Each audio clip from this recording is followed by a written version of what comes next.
og han tager et bad. Ryger sig en fed og spiser aftensmad.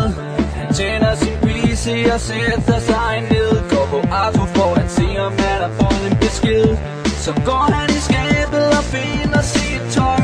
Et Gucci-bælte og en nedringet trøje. Han barberer sit hoved og plukker sine bryn. Om det kommer gæsterne, for de skal i byen. Han vil på det komme i enden blandt top 20 mænd. Han vil gøre alt for at blive damernes ven. Han vil barbere sin ben og træne sin krop. Men han har ikke forstået, at pigerne har fået nok. For når Sigurd er stiv, bliver han hentet af mor. Og så kører hun ham hjem, hvor han bor. Og der er ingen, der ved, hvad han bliver kærlig mor. Muller mand og Hånsen.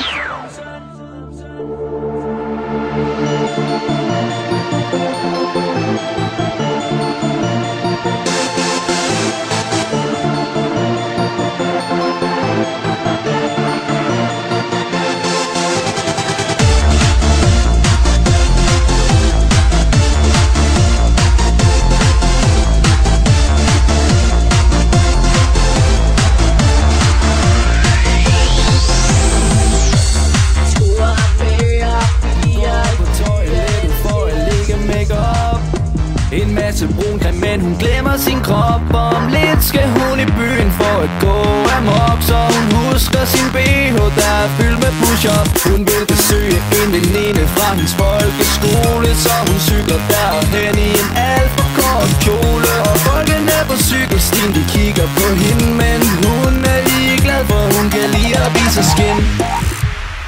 Hun er med på den værste, om hun har en kæreste. Hun vil danse med drenge og bruge deres penge. Og når man rører ved hendes fjes, får man snask på sine fingre. Men hun er altid frisk på noget fragt, når man ringer.